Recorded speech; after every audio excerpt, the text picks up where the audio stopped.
Welcome to the technically second episode of Extra Point. Really, the debut. The debut. Today we're going to be talking about, it's currently September 9th on a Tuesday.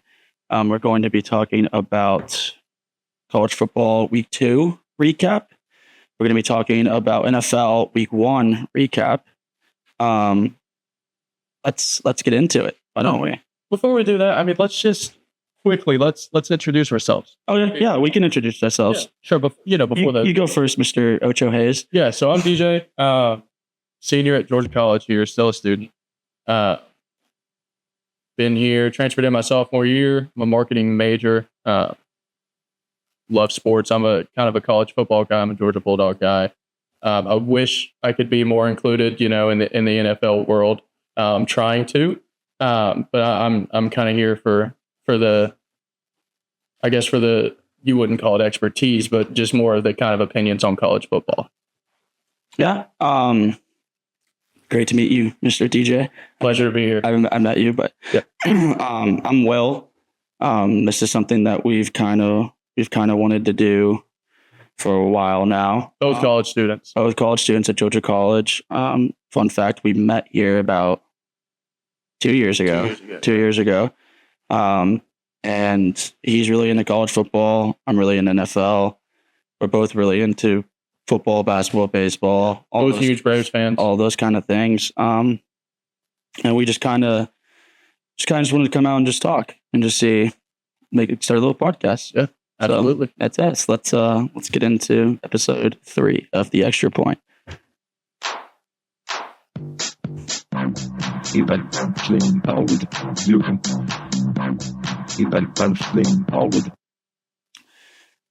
So, here we are. I think we have breaking news. Again, breaking news. Every episode we kind of have just some breaking news, but we're gonna go with we have an Instagram account. Yep. Extra.point.podcast. We also have a YouTube account now. That's going to be Extra Point. This will be the first episode. This will be the first episode out on the YouTube. And then we also we're on Spotify now. We are officially on Spotify. We posted the last episode on Spotify as well, but this one will also be on Spotify, so it's easier for listeners at home to just get to it. So that's an exciting step for us to be able to get there. We listen to the people. We know what they want. Yeah, we know what they want. And they said it was hard. It was hard to listen to. We had some problems with being listened to. So they said it was hard. So here we are. We deliver. But I think we're going to try to do, you said Tuesdays and Thursdays. Tentatively. Thursdays. Yeah, we're going to try to do Tuesdays and Thursdays. Like we said, we're college students. I work as close to full-time as I can. Will's got a couple of different jobs. We're busy, but we love doing this and we enjoy it. So, and I know there's a select few of you guys that enjoy it at home as well. So, we're going to keep doing it as much as we can. If y'all keep listening, we'll keep talking. Absolutely. So that's what we're going to do. We're going to try to do that Tuesdays. I know for a fact we can get here around 4:45. So we'll be able to get these episodes out on Tuesday nights. And then Thursdays, we're going to try to get them out Thursday nights right after. But we're going to have to figure all that kind of out. Lots up in the air logistically. If you hit the ring button on Spotify, you'll know exactly when they're posted. So go follow to that. Love that one. But yeah, we're basically gonna dive right into it. So I've been traveling all week, the past 2 weekends, and I was like, great, here's a weekend where we got a whole college football slate, no matter it's not that good. And I was like, and we got the whole NFL week 1 slate. Right. I was like, perfect. I get to rot on my couch and watch it. Turns out I ended up last minute going to the UGA game on Saturday. And then last minute, while I was at the UGA game, got invited to the Falcons game on Sunday. It's the most Will Howell thing that happens. So my weekend turned from rotting to a lot of fun very quickly. Turned into an expensive weekend, I'm sure. Yeah, it was traveling. It was expensive, but Speaking of expensive, oh boy, why don't we talk about what transpired Thursday evening after me and you split from it? Oh yeah. So we told you on the last episode that me and DJ normally, if we try to every Thursday, go watch Thursday night football at a bar, go eat, have some drinks, just watch Thursday night football, hang out. And so we did that thing, and we might have had a little too much fun to where when the night was over, we took home each other's cards. DJ went home. I ended up, my roommates ended up meeting me downtown right after. And I mean, we just had a blast. We went, for some reason, everywhere. It seemed like they thought it was our last night in college. I mean, we were going to every single bar and just one shot bar. Granted, in Millersville, there's about 6 bars, so it wasn't that much. But I mean, it was a crazy Thursday night with my debit card, with his debit card, which we didn't know. I went home and went to sleep. We didn't know at the time. Fridays passed. Saturday morning, I wake up and I'm going to get things before the UGA game, and by the grace of God, I look at it. So my debit card doesn't have names or numbers on it; it's all wiped off. I grab same purple Truist card, grab it, and there it says this DJ Ocho Hayes right on it, and I'm like, this is not my card. By the grace of God, I get a phone call, and I'm thinking something's seriously wrong. It's like 10 a.m. Yeah, Friday. I'm laying in bed. I get a call. Hey, dude, do you have your wallet by you? And I'm thinking, what is about to happen? And sure enough, and this cat is on the way to Athens for what could only be one of the most expensive weekends I could afford at the time. And he was what, maybe 45 minutes away from just completely emptying my wallet. It wasn't the best situation. So I'm calling DJ. It's 10 a.m. on a Friday. I didn't know he had to work, but in my mind, I was like, there's not a chance that he is awake right now. One of the funniest interactions I've had. And so I pull up, he walks outside, and he's just expecting me to just give him, like, we're switching debit cards. And I look at him and I'm like, oh, by the way. And he says, oh, by the way, I think I might owe you some money. Like, we spent maybe $30-$40. And I pull up my Truist app, bang, $20. Bang, $15. Bang, $20. Bang, $10. Bang, $40 at Cookout. That was my roommates. My roommates Venmoed me for it, but that and was he has the social. He has the class enough to tell me. He said, "Hey, if it makes you feel any better, you bought Cookout for the entire house." I mean, it was a minute interaction that turned into 10 minutes of us just giggling for literally no reason. You were a sport about it, though. You handed me cash. Yeah, I handed him cash. I gave him the money. I knew I owed him money. I couldn't hose my friend for stealing his debit card and using it.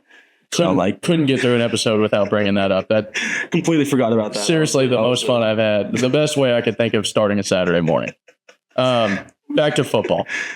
Speaking of football, speaking of draining bank accounts, you actually told me 3 bets on Saturday, and then one of those bets you told me to put my truck on it. Which one was that? We went 0 for 3. 0 for 3. I mean, I knew I was going to bet on the Michigan-Oklahoma game at night, and then when I realized not good. When I realized I was going to Athens, I was like, okay, I'm not going to bet on games that I'm not going to be able to watch. But I mean, he texted me multiple times, just confident, and I was like, you know what, I have to. What was the bet? It was Iowa State. Oh, 3.5. Yeah, it was 3. It was. There was I can't bring him up. Michigan was 1, but I was also in Michigan. I threw you Oregon spread. No, you threw me Oregon State spread. No. Yes, you did. You threw me Oregon State plus 28.5, and they lost 70-3.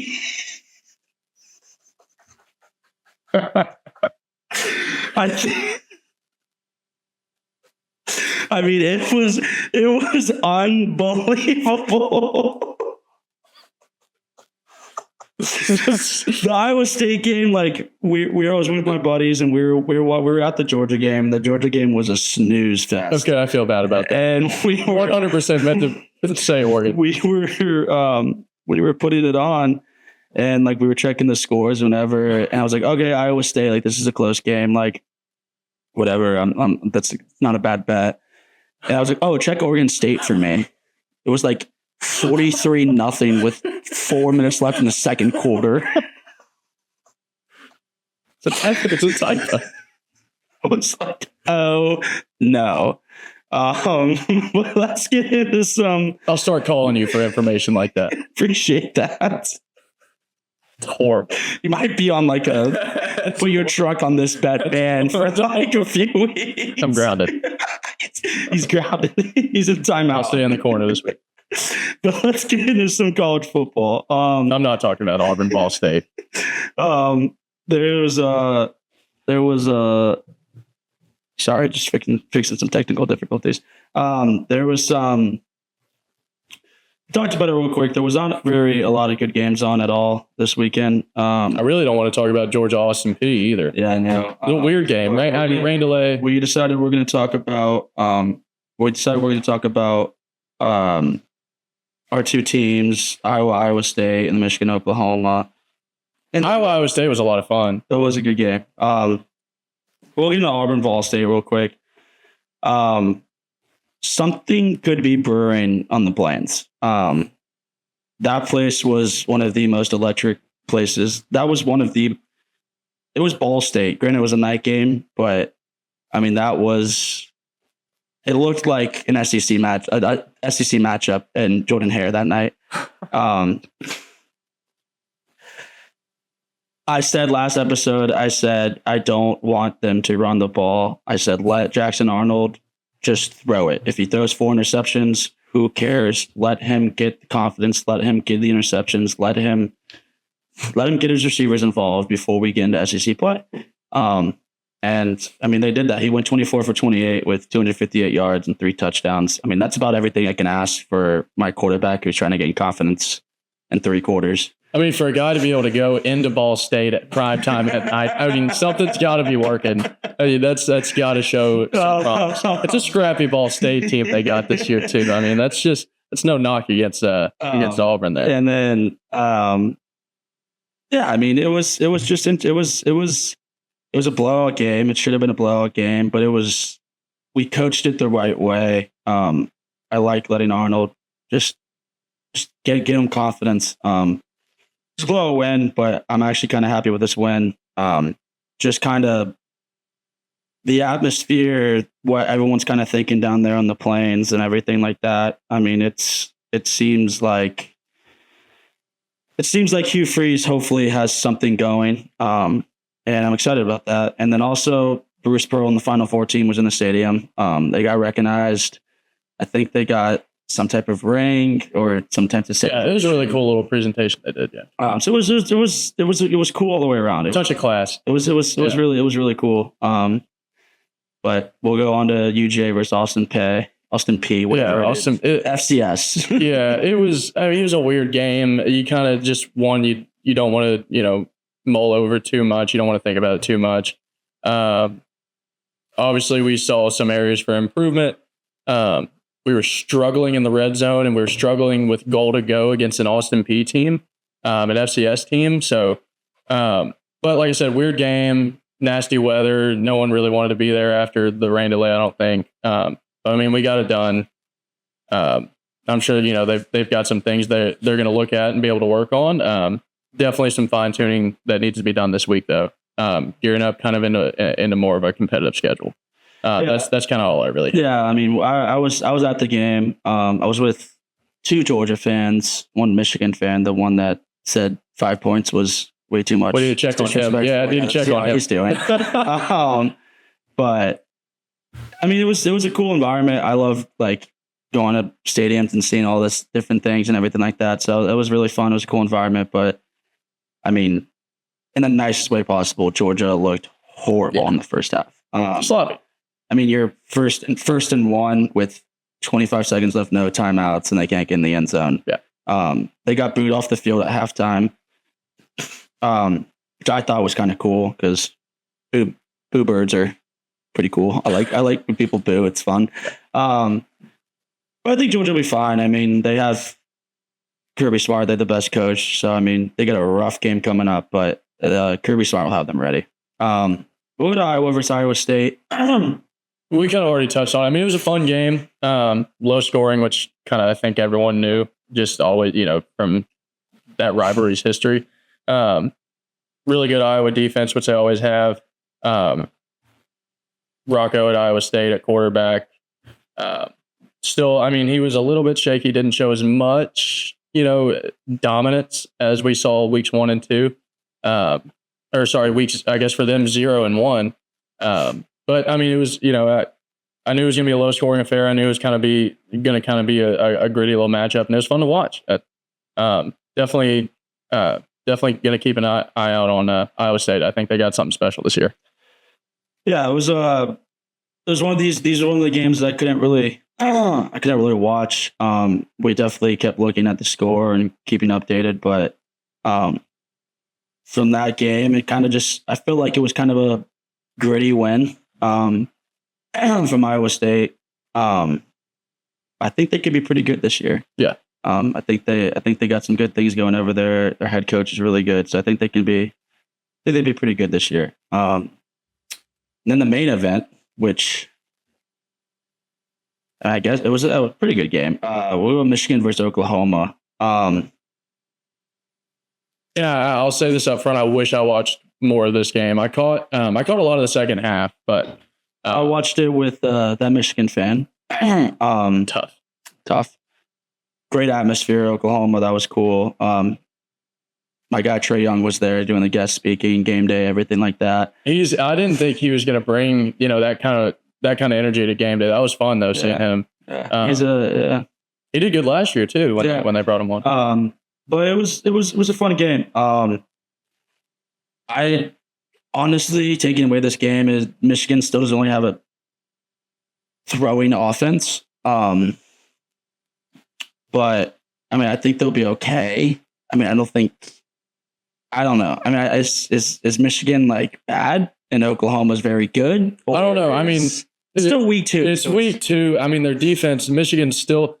It's a tough offense they were going up against. I think Michigan still has a fairly sound defense. I think they have a solid defense. I just think Oklahoma's quarterback, John Mateer. I mean, I really, after watching him, I've heard a lot of him. Dog. Yeah, I've heard a lot about him. This was the first time I actually got to sit down and watch him, like I said, for that second half. But I mean, 270 in the air, 74 on the ground against a rock solid Michigan defense. It's impressive no matter what the circumstances are, no matter what offense you were going up against.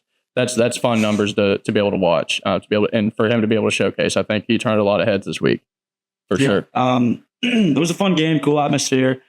I mean, most of these night games you're going to see are going to be very fun, especially coming up with just excited to watch football at night. But how about you, though, on this next one? We got USF versus Florida. And I want the people at home to know. I want the people at home to know I have one line of notes. We've got a little note sheet here. I have one line. I have one bullet point right here that only says "called it." All I'm saying. That's all I'm saying. Is that our USF versus Florida recap? That's the recap. And I hate to say that, especially on the air. My girlfriend's father's a big Florida guy. And I was kind of jabbing at him all last week. We spoke on the phone for a little while about this game specifically. And I told him, you still have to be kind of touchy, kind of on eggshells around your girlfriend's father, especially when it comes to SEC football. But I said, I don't, I like what Florida's, I like what Florida's doing. But anyone who's seen USF these last couple, their first, couple of games, especially against Boise State, in their preseason, just what they've been able to do. I called it. They were really strong. You did call it. I said, I wish you would have sent me that bet. With 17.5 points, I thought Iowa State. I definitely thought 2.5 scores was way too much against Florida, even though it was at Florida. But with Byram at quarterback, what he's been doing, I mean, he did not slow down, especially, I mean, even against an SEC defense. He ripped through Boise State, which was not expected, but you knew was going to be a little bit easier for him to do. But for him to be able to go into the swamp and still showcase his dual threat abilities, it was really fun to watch. And I'm going to keep a close eye on USF this year. Sleeper. Yeah. And now, we're basically going to pass it all to you here. I mean, NFL Week 1. We got Week 1 NFL. I mean, also had Week 1 of our fantasy league. We also did have. Do you want to talk about that, Commish? I went 0 for 3 in fantasy football. All 3 leagues, I went 0 for 3. Commissioner of our league, by the way. Just a whore. So there's no favoritism going on in our league. Keep it true.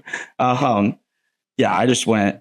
I was excited for NFL. And it was a bad 0 for 3. Like I just got dominated every game. I think I checked on your matchup one time, and that's all I did. Yeah, I wouldn't say I'm a good fantasy player. I would say I'm a pretty decent fantasy player. And starting off the NFL season, going 0 for 3 and just getting dominated in all 3 games is just makes you kind of just look at yourself in the mirror and be like, I got to be better as a manager. I was going to say, do you think it was a problem in the locker room, or do you think it was a problem up in the office? I think a lot of these games, like what we're about to say, is just Week 1, so it's very hard to kind of predict. And some of the players didn't perform their best, but it's Week 1, so if it happens again next week, there might be a move at management for all 3 leagues. Wow. I might have to bring in a co-manager or something. But if it happens again, it was brutal. It was bad. The entire office is on the hot seat Week 1. The entire front office is on the hot seat. So it sounds like the Dolphins. It's tough to hear. Ooh, we'll touch on that later. But we'll go to Thursday night. This is our downtown. This is our Michi game. Eagles Cowboys. We called it. We said it was too many points. We got Cowboys plus 8.5. We also teasered it with the over and Cowboys plus 14. So that was good. Thank God we teased the over. How many people were? How many upset fans? Not even fans. How many upset bettors? But it was a fun game. It was a really fun game. We got them to turn the volume on at the bar, so we got to shout out to Michi Milledgeville. Yeah, we kind of got to see the whole banner night atmosphere, everything like that, and it was really, really cool. It was really fun. Philly fans probably still hungover from that game. But it was a good game. How about Jalen Carter just within the first... we literally... Before we got our appetizers. Before we got our appetizers, before we got everything, we're talking. We're like, oh, game's about to start. Turn on. And we watched the kickoff, went talked, came back, looked back at the screen, and it was literally 14:55 left on the clock. Yeah. And Jalen Carter was thrown out. It was opening kickoff. It was just a video of Jalen Carter walking off, and we looked at each other and we're thinking what's going on? Why is he and he looked proud of it, and we're like, what is this? What's going on? And they show the slow mo. It's just a huge. If that doesn't scream Georgia football, just a big old loogie coming right at him. Coming mock Jesus at his face. So some parts of culture, some parts of the Georgia culture just stick with you. Other than that, Eagles looked really good. They're still good. Their front office, their coach, their everything. They brought back the majority of their main pieces. They're very worried about the secondary. People were talking about the secondary. I think the secondary actually did pretty well, especially against that receiving core. Dak was kind of slinging the ball around. But I don't think the Cowboys are going to be that. I think the Cowboys are actually going to be pretty good. Yeah, absolutely. I think Dak's going to come back with Pickens and CD. I think their offense is going to be pretty good this year, so that'll be really fun to watch. But we'll go into the Friday night game. This is in Sao Paulo, Brazil. The Chargers 27, Chiefs 21. Another game that we called. I had Chargers plus 3 and Chargers money line. Both hit. But this is a game the Chiefs normally don't win. Yeah. It was a game that they normally they have those games every year. This is a game that they actually looked pretty good in and still lost. So yeah, I didn't see any, and this is another game I wish I would have watched more of, but I didn't see any, major gaps, in the Chiefs. I thought the Chiefs can be the Chiefs. They still have the Chiefs are going to cheat. They still have Patrick Mahomes. The Chiefs are going to be good, but I think the Chargers are a legit threat in the AFC this year. I think Justin Herbert is he's firing on all cylinders. They got Harbaugh. How about Quentin Johnson? Yeah. He can catch the ball now, apparently. I think Travis Kelce is going to have to start performing out of his socks to be able to pay off the debt that he's dug himself with that rock he threw on Taylor. Imagine being like an NFL Pro Bowl tight end for a Super Bowl winning team and not wearing pants and being the broke one in the relationship. Essentially being the stay at home. But that was a fun game. That was a good game. Chargers Chiefs always going to be a fun matchup. Falcons. I think the Chargers are actually going to be very good this year. And then we go into the Sunday slate. And we're just starting off. We're ripping the Band-Aid off. We can kind of rapid fire this too. There's a lot. Yeah, we're going to rip the Band-Aid off here. Bucks 23, Falcons 20. As I said earlier, I was at the game. Mercedes-Benz was... Falcons have a fan base that if you're not good, they're not going to pay money to go see. Yeah. If they are good, the whole city is buzzing. And this was the first time, and I saw a little glimpse of it last year after we beat the Eagles with Kirko doing all that. But this is the first time that I've really seen Mercedes-Benz kind of like that. Everyone was it was insane. The place was awesome. The place was rocking. After the first drive, the thoughts that were going through my mind with the 3-play 75-yard touchdown with Bijan, it was just. I'm not going to say what I was thinking, but I was thinking. Everyone knows it. Yeah, if you know me, you know what I was thinking, and it shouldn't be something I was thinking 3 minutes into the NFL season. You got brought right back down to earth. Yep. The refs were horrible. I'm not going to blame this. I'm definitely not blaming this game on the refs at all. But when one team has to challenge 4 different times and wins the challenges 3 out of 4 times and should have won the 4th one, and the other team doesn't have to challenge once, it's week 1 for everyone. But that was seeing 4 red flags on the field. It was unbelievable. Raheem Morris, he did good with the challenges, but I don't know. I'm just seeing how we went up and seeing how we let off and seeing how just how we lost that game. I still don't know if we can win with Raheem as our head coach. But we go into Sunday night next week, so we'll see how that goes. Yeah. One of the other takeaways I'll take, I think Zach Robinson, our offensive coordinator, actually coached a pretty decent game, at least in the first half.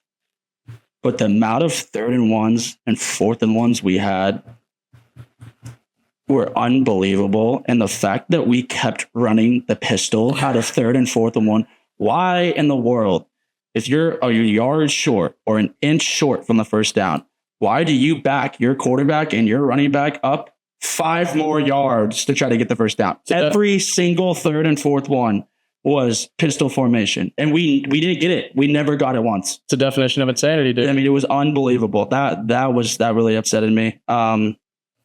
Who sucks? We got to find a kicker, or he's got to figure it out. But that can't happen again. Your boy Michael Wieners. He was a dog. He did his job. Diving for that first down, diving for that goal line play, keep us in the game, score, and then driving down the field. We went down the field in I think 30 seconds with no timeouts to go get a field goal. And there was one point where he threw an absolute dot to Kadarius Hodge in the end zone, and Hodge wasn't turning around. But that was game right there. Yeah. I like the way he kept it. I'm kind of very interested in him. Very happy with the way he played. Our rookies played. I think Jalen Walker and James Pierce need to be on the field at the same time for some of the downs, and I think they need to play a little bit more. But our boy Divine Diablo, coolest name I've ever heard in my entire life. Phenomenal, yeah. I mean, he played his heart out. Yeah. I mean, he played phenomenal. We got him from the Raiders. And I honestly never seen him play. And all I was hearing is how he's going to be a dog. He was the best player in our defense that whole game. And just my takeaway is just I think we're okay. It's week 1. I'm not going to overreact. The only thing that scares me is that was a loss like the Browns. That was a loss like teams that lose games like that was a loss. That's it. Like throw the Ravens in there. Like no. I take that back. But that was a loss that just bad franchises, bad teams just continue to have, and we still have those losses. So I don't know what to think. But it's week 1. It's week 1. We have our quarterback. Hopefully Drake London's okay. Let's go into Minnesota and win, and let's keep it rolling. Yeah. Bengals Browns. I think this is actually a pretty scrappy Browns team. Joey Flacco, Uncle Joey, or 65-year-old. Oh God, are we okay? Our 65-year-old Joey Flacco, 1 touchdown, 290 yards, 2 interceptions. I mean that's kind of all you can ask for maybe a few, like maybe 2 touchdowns, 1 interception. But week 1, he's old. Yeah. Kind of the same way as the Falcons. The Browns found a way to lose this game. They missed an extra point, which would have made it 17-17. They get the ball back. Whatever, later in the game, then they drive down the field and miss a 36-yard field goal to lose the game. Pitiful. Same thing as Q, 44-yard field goal up the middle. Yeah. These kickers, one job is to kick field goals and to win games and to make field goals. And that's 2 games right there that were lost on field goals. And the Bengals finally won an early game. So that's good for the Bengals. So they're not starting off the season 0-2, 1-3, everything like that. Do you have anything for Jags Panthers? Not really. I think the Panthers still aren't very good. And I was kind of high on Bryce Young this year, and he just performed like doo-doo. But once again, week 1, so we can't really say. I don't think the Jaguars are actually going to be pretty good this year. ETN's back. He played a heck of a game. Commanders 21, Giants 6. Any of that. Commanders are still good. Jaden Daniels is still fun to watch. We got to get Russell Wilson out of there. I mean, you have a rookie quarterback who's very attractive, not in a weird way, who just ripped the ball around the field in preseason. Right. And then you have Jameis Winston as your other backup. And you're like, it's time to get Russell out of there and let Jameis Dart get after it. That's all I can say for the Giants. I think their defense is really good. I think they have neighbors. Their running backs are good. I just think they gotta pull the plug on Russie and let Jameis and Dart just get after it. You see what they have, dude. I mean, that was a bad game for Russell. Yeah. Raiders, Patriots. I said it in the last podcast that I'm very high, not very high, but I'm high on the Raiders and Patriots this year. I think they're both going to do pretty well. The Patriots didn't look that good. Raiders looked okay. Week 1 game between a lot of moving parts with both these teams, new head coaches, new quarterback for the Raiders, everything. Genti scored his first touchdown in the NFL. That was cool. Yeah.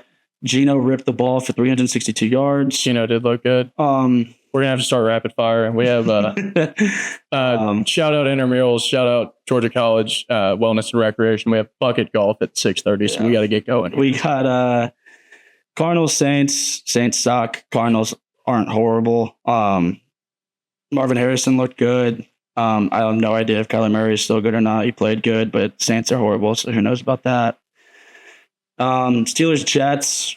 Aaron Rodgers looked phenomenal. This game was awesome. Yeah. Fun fact: this was the only game that hit the only game that hit the over in the 1 p.m. and 4 p.m. slates, and it was the lowest set over. Thought that was interesting. Didn't bet on that. And Rodgers is a stud. Justin Fields might be good again. I think both these teams are actually going to be pretty solid this year. Rodgers said at the end that he's happy to be everyone associated with the Jets. That's just a big FU to the whole Jets organization. Yeah. Colts, Dolphins. Already said this. Dolphins suck. Yeah.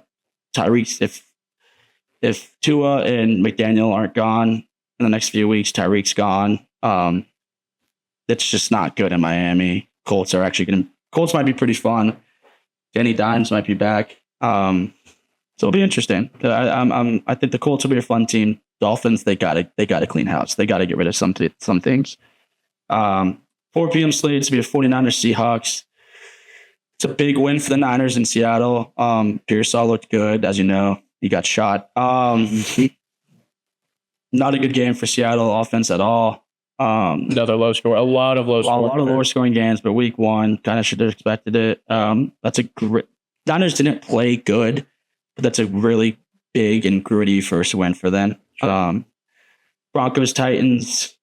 Cam Moore didn't look terrible. I mean, his stats weren't good, but I mean, if you watch the game, their defensive front was over him literally every single play. Yeah, which he's not used to at all. And the Broncos are probably going to be one of the best defenses in the league. So, I mean, that's a hard first game to play in Denver.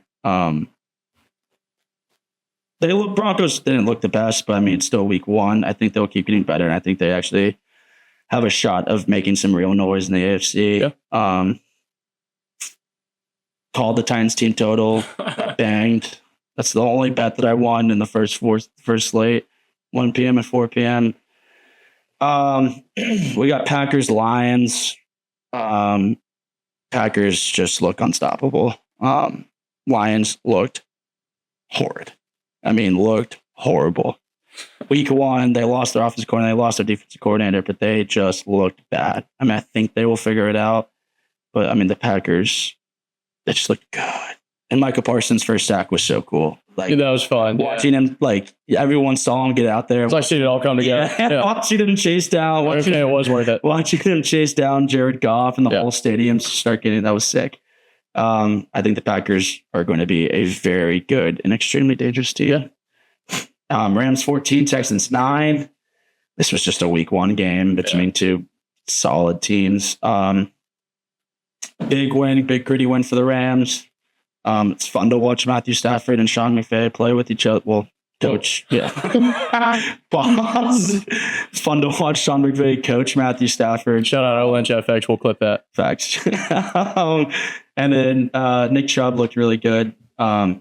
First time that he's kind of really ran the rock solidly in a while. So Puka's just a stud. Yeah. I mean, there's not really much to say about it. I was kind of wondering why they let Cooper Kupp go, but as you could tell, Puka Nacua is sick. Yeah, he's got a lot left in him too, I think. Matthew Stafford, if he can stay healthy, I think this Rams team is going to be very good. In the main event, this is the game that we talked about almost all last podcast. Yeah. This game was sick. I mean, just Sunday Night Football. There was one I made a point to sit in front of. The pre-game was awesome. I mean, everything. It was just, I was so excited to watch this game, and then watching like 5 minutes of that pregame, and then you hear this halftime show is presented by, and I know what's coming out. It's just Carrie Underwood. I mean, it was cool outside. Like, it wasn't hot outside. Carrie Underwood came on. Really cool atmosphere, dude. I mean, I got a weird feeling in my body. I mean, it was awesome. They had their annual boat parade out there too. It was one of the. It's just, this game never seemed to disappoint. Buffalo never seemed to disappoint. I mean, it was just awesome. Good for Bills Mafia.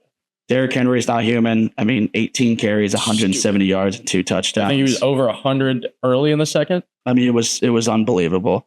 Josh Allen, MVP candidate, 426 total yards and 4 touchdowns. Yeah. Also think I have a really big crush on him. Sure. Haley Steinfeld, is that right? With Josh Allen? I believe so, yes.